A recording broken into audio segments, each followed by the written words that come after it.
analyst believes Deion Sanders and Bill Belichick have gone mad for Shedeur Sanders, Jordon Hudson. Ever since Deion Sanders stepped into the college football scene, the legendary NFL figure has consistently dominated headlines. The same goes for Bill Belichick, who became the head coach at UNC earlier this year. However, their most recent headline-making moments have been polarizing, to say the least. First, the University of Colorado's decision to retire Shedeur Sanders' jersey number stirred controversy. Then, attention turned to the University of North Carolina, where fans took issue with the presence of Jordon Hudson, Belichick's 24-year-old girlfriend, at a team practice. Even Jason Whitlock has now chimed in. He was left stunned by the Buffalo's decision, influenced by Deion, to retire Shedeur's jersey number 2. Whitlock argued that Shedeur isn't even among the top 5 passers in the program's history, nor has he matched the exploits of Colorado legends like Eric Bieniemy, Michael Westbrook, and Cordell Stewart.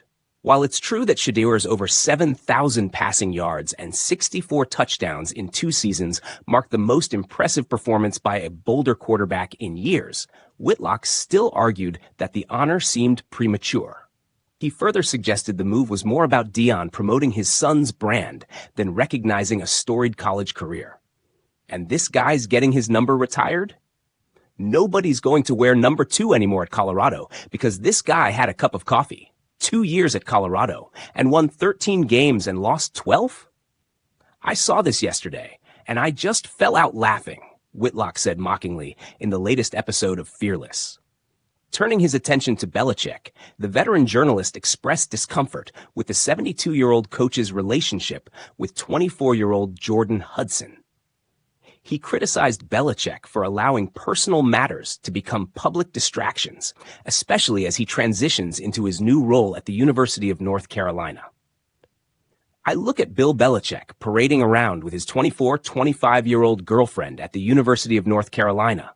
All these guys have gone mad. They make too much money. No one has any values, any standards anymore, Whitlock prodded on. Whitlock's guest, Jay Skapanak, also known as Skap Attack on YouTube, added to the discussion by drawing parallels between Deion Sanders' actions and the situation involving LeBron James and his son, Bronny. Skapanak suggested that both scenarios involve prominent figures leveraging their positions to advance their children's careers. The YouTuber also criticized Belichick for what he perceived as a departure from the coach's traditionally reserved demeanor.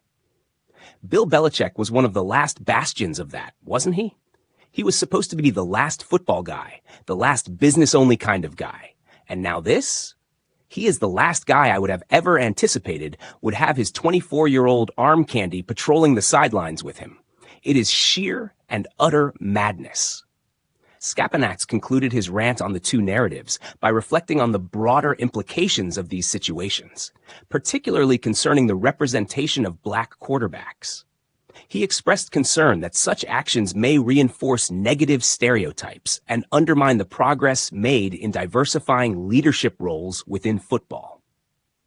While Whitlock's critiques may seem raw and somewhat brutal on paper, the core point he's trying to convey is simple.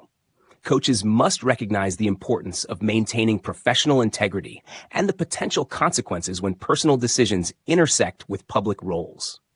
So, as both Deion Sanders and Belichick continue their careers in college football, their actions will undoubtedly remain under scrutiny, especially because no one but them has their personal relationships intertwined with their professional responsibilities.